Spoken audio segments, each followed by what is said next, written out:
ఓం శ్రీ గురుభ్యో నమః. శ్రోతలకు ప్రేక్షకులకు హృదయపూర్వక నమస్మాంజలులు. జ్ఞాన వాసిష్టంలో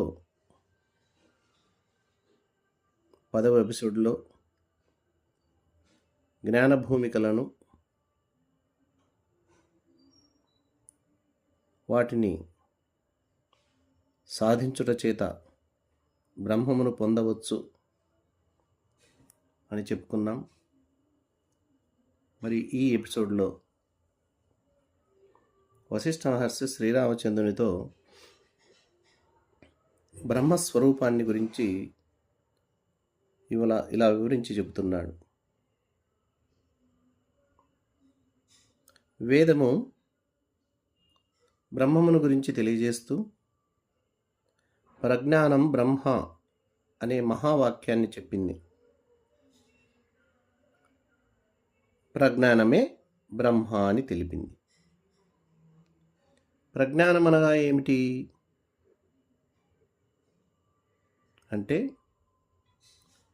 నిరతిశయ జ్ఞానము అని అర్థం.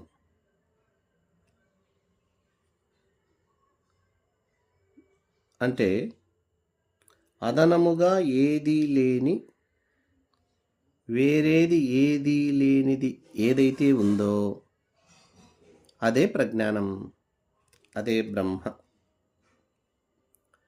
ఈ బ్రహ్మము సర్వవ్యాపకం కనుక ఇందులో ఏ భేదము లేదు. ఈ బ్రహ్మమునందు ఉనికి లేదు, లేమీ లేదు. ఈ బ్రహ్మస్వరూపం ఎటువంటి సంక్షోభం లేనిది. ఏ ఇతర పదార్థమును ఆశ్రయించక స్వతంత్రముగా సర్వకాలములందు ఏకరూపముతో నిలచేదే బ్రహ్మస్వరూపం. దీని యొక్క స్థితికి రెండవ దాని సహాయం అక్కరే లేదు. చిదాకాశమునందు, హృదయ ఆకాశమునందు సాక్షి స్వరూపముతో నిలిచి ఉంటుంది. బ్రహ్మస్వరూపం నిత్యమైనది, ఆనందరూపమైనది. బ్రహ్మస్వరూపానికి ఎలాంటి వికారములు లేవు. తనకు తానై ఉంటుంది. ఈ బ్రహ్మస్వరూపాన్ని గురించి అనేక విధాలుగా చెప్పుచున్నారు. కొందరు పరమాత్మ అని, కొందరు పరబ్రహ్మమనియు, కొందరు బ్రహ్మమనియు, కొందరు కేవలం అనియు, కొందరు చిదాత్మకమనియు, కొందరు చిదచిదాత్మకమనియు రకరకాల పేర్లతో వ్యవహరిస్తూ ఉన్నారు. బ్రహ్మము యొక్క ఉత్పత్తికి ఏ కారణము లేదు. సర్వకాలములయందు ఒకే విధంగా ఉన్నవాడు ఉన్నాడని కానీ లేడు అని కానీ ఈ బ్రహ్మమును గురించి చెప్పడానికి వీలే లేదు. ఈ పరబ్రహ్మకు ఆది మధ్య అంతములు లేవు. సర్వాత్మకుడై ఉన్నాడు. ఈ పరబ్రహ్మను గురించి నోటితో వర్ణించి చెప్పలేము. మనసుతో ఊహించడానికి వీలు లేని తత్వమే ఈ పరబ్రహ్మం. బ్రహ్మ పదార్థం నిర్గుణం కనుక మనం ఈ పదార్థాన్ని ఊహించలేము. మరియు ఆ పరబ్రహ్మమును తెలుసుకునేవాడు ఎవరూ లేరు. తనను తానే తెలుసుకోవాలి. కాబట్టి ఓ శ్రీరామచంద్ర, బ్రహ్మము ఒకటే, ఆ పరబ్రహ్మం ఒకటే. ఆ బ్రహ్మమున కంటే ఇతరమైనది ఏదీ లేదు. నీవు, నేను, అది, ఇది, వారు, వీరు, అవి ఇవి అన్నీను ఆ పరబ్రహ్మమే. జీవుడు పరబ్రహ్మమే, జగత్తు పరబ్రహ్మమే, జ్ఞాత పరబ్రహ్మమే, జ్ఞేయము పరబ్రహ్మమే, చూచువాడు పరబ్రహ్మమే, చూడబడేది పరబ్రహ్మమే, వినేవాడు పరబ్రహ్మమే, వినబడేది పరబ్రహ్మమే, గమనించేవాడు, గమనించబడేది సర్వము ఆ పరబ్రహ్మమే. ఆత్మ అనాత్మ ఈ రెండు కూడా పరబ్రహ్మమే. ద్వంద్వము కూడా అంతా బ్రహ్మమే. అయితే ఈ ద్వంద్వములు పుట్టకముందు, ఈ ద్వంద్వ భావన రాకముందు ఏదైతే ఉన్నదో, ద్వంద్వ భావాలు పోయిన తర్వాత ఏదైతే మిగిలి ఉందో అది ఏ పరబ్రహ్మం, అది ఏ స్వస్వరూపం. ఈ ద్వంద్వ భావాలు లేక, రెండో పదార్థం అనేది లేక ఆది యందు ఏదైతే ఏకంగా ఉన్నదో అది ఏ ప్రజ్ఞానం, అది ఏ బ్రహ్మ. అయితే ఈ బ్రహ్మ యందు గుణము, పరిమాణం రెండు అవ్యక్తంగా ఉంటాయి. గుణము అనగా స్ఫురణ లేదా చైతన్యం. ఈ గుణ పరిమాణాలు వ్యక్తమైతే, అంటే బయటికి వస్తే, అవే జ్ఞానము, జ్ఞేయము, అవే ఆత్మ, అనాత్మ, అవే జీవ జగత్తులు. అనగా జ్ఞాన జ్ఞేయములు, ఆత్మ అనాత్మలు, జీవ జగత్తులు సమస్తం ఈ పరబ్రహ్మమునందే జనించాలి, పరబ్రహ్మమునందే ఉండాలి, పరబ్రహ్మమునందే లయించాలి. అందుకే సమస్తమునకు మూల కారణం ఆ పరబ్రహ్మమే. సహజ పాండిత్యుడు, భక్త కవి బంబర పోతనామాత్యుల వారు భాగవతంలో ఈ విషయాన్ని గురించే చాలా చక్కగా పద్యంలో వివరించారు. ఎవ్వనిచే జనించు జగము, ఎవని లోపల నుండు లీనమై, ఎవని యందుడిందున్ పరమేశ్వరుడెవ్వడు, మూల కారణం వెవ్వడు, అనాది మధ్యలయుడెవ్వడు, సర్వము తానయైన వాడెవ్వడు, వానినాత్మభవునైశ్వరునేన్ శరణంబు వేడదన్. ఈ లోకము ఎవని వల్ల పుట్టుతుందో,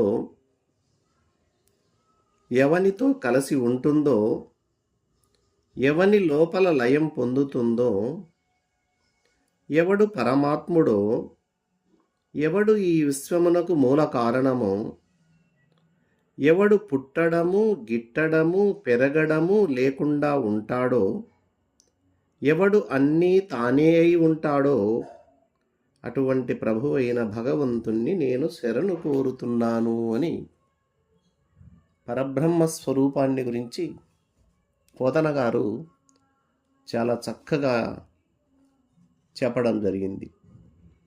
అంటే స్వస్వరూపం అనేది అవ్యక్తమైనటువంటి స్థితి, నిరాకారమైనటువంటి స్థితి.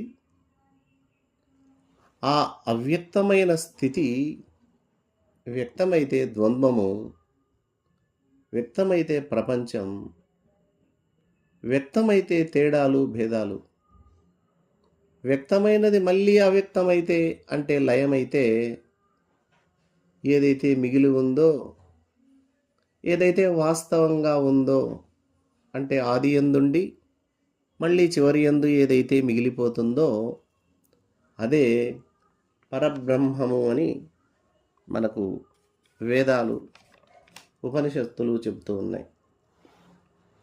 అయితే బ్రహ్మమునందుండి గుణము, పరిమాణము బయటకు వచ్చినప్పుడు కొద్దిగా తేడాలతో రావచ్చు. గుణం తగ్గించుకొని పరిమాణం పెంచుకుంటే అదే జ్ఞేయంగా, అదే అనాత్మగా, అదే ప్రపంచంగా భాషిస్తుంది. అలా కాకుండా పరిమాణం తగ్గించి గుణం పెరిగితే అదే జ్ఞాతగా, అదే ఆత్మగా, అదే జీవుడుగా ప్రకాశిస్తుంది. ఇలా హెచ్చుతగ్గులు లేకుండా గుణము పరిణామము రెండు ఏకమైన తత్వం ఏదైతే ఉందో అదే పరబ్రహ్మం. ఇక గుణము పరిణామము ఏకం కావటం వల్ల పరమాత్మ కనపడదు. అందుకే నిరాకారం. పరిమాణం గుణంతో నిండిపోవడం వల్ల కనపడదు. అంటే ఈ సమస్త దృశ్యమంతా కూడా గుణముతోనే నిండిపోతుంది కాబట్టి కనపడదు. అవతారాలు కనపడతాయి, మూల విరాట్టు కనపడదు. మన ప్రాచీన కథల్లో మనం ఎన్నో కథలు వింటూ ఉంటాం. అదృశ్యమయ్యారు అనేటటువంటి పదం కూడా మనకు తెలిసినటువంటిదే. మహాత్ములు, మహర్షులు, అవతారమూర్తులు అప్పటికప్పుడే దృశ్యంగా కనపడవచ్చు. పని నెరవేరిన వెంటనే అదృశ్యం కావచ్చు. అంటే అదృశ్యం కావడము అంటే పరిమాణమును మొత్తం, అంటే ఉపాధిని మొత్తం ఎప్పుడైతే జ్ఞానంతో నింపుతావో, అంటే గుణంతో నింపుతావో, స్ఫురణతో నింపుతావో, చైతన్యంతో నింపుతావో, అప్పుడు ఆ ఉపాధి అదృశ్యమైపోతుంది. అంటే ఉపాధి గుణముతో నిండిపోతే అదృశ్యం.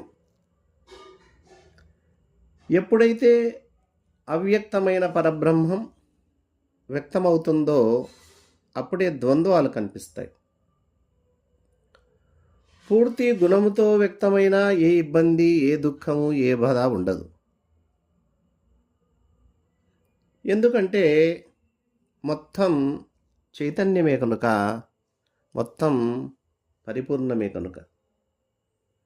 అలా కాకుండా పూర్తి పరిమాణంతో వ్యక్తమైన ఏ ఇబ్బంది ఉండదు, ఏ దుఃఖము ఉండదు, ఏ బాధ ఉండదు. ఎందుకంటే అది జడం కనుక, చైతన్యం లేదు కనుక. ఈ రెండు స్థితులకు విరుద్ధంగా కొంచెం గుణం, కొంచెం పరిమాణం కలిసి వ్యక్తమైతే అదే ప్రమాదం, అదే సంసారం, అదే దుఃఖభూయిష్టం, అదే కష్టాలకు నిలయమవుతుంది. కొంత చైతన్యంగా, కొంత జడంగా ఉంటే మనస్సు అటు ఇటు ఊగుతూ ఉండడం వల్ల ఇబ్బందులకు గురి అవుతున్నాం. ఈ గుణము, ఈ పరిమాణం రెండు ఏకం కావాలి, రెండు అవ్యక్తం కావాలి. అదే నిజమైనటువంటి స్థితి. అందుకే సాధకులు శ్రీకృష్ణ పరమాత్మ గీతలో సెలవిచ్చినట్లు, యదా సంహరతే చాయం కూర్మోంగానీవ సర్వశః ఇంద్రియాన్ ఇంద్రియార్థేభ్యః తస్య ప్రజ్ఞా ప్రతిష్ఠితా. తాబేలు తన అవయవములను లోనికి ఎలా ముడుచుకుంటుందో అలాగే ఇంద్రియ విషయముల నుండి ఇంద్రియములను ఎవరైతే మరలించుచున్నారో అటువంటి వారే ఆ సమగ్ర జ్ఞానమునందు సుస్థిరముగా ఉండడానికి వీలవుతుంది అని సెలవిచ్చాడు.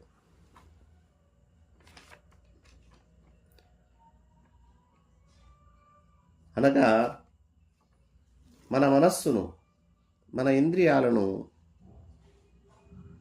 నిగ్రహంలో ఉంచుకోవాలి. అంటే మనసు పనిచేయనప్పుడు, ఇంద్రియాలు పనిచేయనప్పుడు మరి మిగిలినటువంటి స్థితి ఏదైతే ఉందో ఆ స్థితి అవ్యక్త స్థితి, అదే స్వస్వరూప స్థితి. అంతవరకు ఉన్నటువంటి నీ మనస్సు, ఇంద్రియాలతో మమేకమైన నీ మనస్సు, బాహ్య ప్రపంచంతో మమేకమైన మనస్సు, ఈ విషయ వాసనలు పూర్తిగా నాశనమైతే స్వస్వరూప స్థితిలో లయమవుతుంది. మనస్సు సంకల్పములను పరిత్యజించగానే స్వరూపం స్వరూపముగానే నిలిచిపోతుంది. కాబట్టి దృఢమైన పురుష ప్రయత్నము చేత మనస్సును అంతర్ముఖము చేసి అభీష్ట వస్తు పరిత్యాగము చేసి సంకల్పములను అణచుకోవడమే మన పని. ఓ శ్రీరామచంద్ర, ఈ విధంగా బ్రహ్మస్వరూపమును అనుభవించి బ్రహ్మమాత్రుడిగా నిలబడిపోవడమే గమ్యం. సంకల్పమయమైన ఈ ప్రపంచమునందు సత్యత్వ బుద్ధిని పెట్టవద్దు. చూచే ఆత్మకు అంటే నీకు చూడబడే ప్రపంచానికి సంబంధం ఏర్పడితేనే ఒక రూపం వస్తుంది. ఆ చూచే వాని రూపం ఏదైతే ఉందో అది ఏ నీ స్వస్వరూపం. ఇందుకు వేరే సాక్ష్యం లేదు, సాక్షి లేడు. ఒక స్థలం నుండి మరొక స్థలానికి మనస్సు వెళ్ళినప్పుడు మధ్యన ఏ స్వరూపమైతే ఉందో అది ఏ బ్రహ్మస్వరూపం. ఆలోచన పుట్టేటటువంటి స్థానం ఏదైతే ఉందో, పుట్టిన తర్వాత కాసేపటికి మళ్ళీ ఆ ఆలోచన ఎక్కడైతే లయమవుతున్నదో ఆ పుట్టే చోటు, ఆ లయమయ్యే చోటు ఏదైతే ఉందో అది ఏ స్వస్వరూపం. కాబట్టి శ్రీరామ, మనస్సును సంపూర్ణంగా వదిలి సంకల్పములను పరిత్యజించు. చిత్త నిగ్రహము చేత నిశ్చలుడవుకము. సంసారమనే ఏతానికి కట్టిన త్రాడే ఈ వాసనలు. అందుకే దృఢ ప్రయత్నము చేత ఈ వాసన త్రాటిని ఛేదించు. ఈ ప్రయత్నం చేస్తే చాలు, స్వస్వరూప స్థితి తనంత తానే కలిగిపోతుంది. సంకల్ప శూన్య రూపమగు చిత్తస్వరూపమే బ్రహ్మస్వరూపం. సర్వము తనంతా తానే సంభవిస్తుంది. అప్పుడే జీవన్ముక్త స్థితి కలుగుతుంది అని శ్రీరామచంద్రునితో వశిష్ఠ మహర్షి బ్రహ్మస్వరూపాన్ని గురించి చాలా చక్కగా వివరించడం జరిగింది. మరి ఈ ఎపిసోడ్ ఇంతటితో ముగించుచున్నాను. తర్వాత ఎపిసోడ్లో మళ్ళీ కలుసుకుందాం. అంతవరకు సెలవు. అందరికీ నమస్కారం. హరి ఓం. సర్వే జనా సుఖినో భవంతు. ఓం శాంతి శాంతి శాంతి.